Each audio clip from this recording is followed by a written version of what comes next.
In this video, I'm going to show you how you can change your domain name in InfinityFree. Once you open up the website, then here we will go into domains and you just want to click on manage domain. From here, it is going to show you your domain name and it's currently not going to let you change it. But what we need to do is go into domain settings here and we will just delete the domain. Once you delete the domain, it is going to give you the option to add a custom one.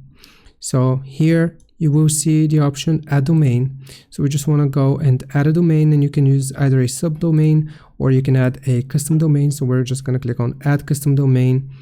And once you click on add custom domain, then your browser is going to freeze for a little bit, I guess. And basically right here you will be able to use your custom domain name, and once you provide your domain you will verify the domain itself, and that is how you do it. I hope this helps. Leave a like and sub. I'll see you next time.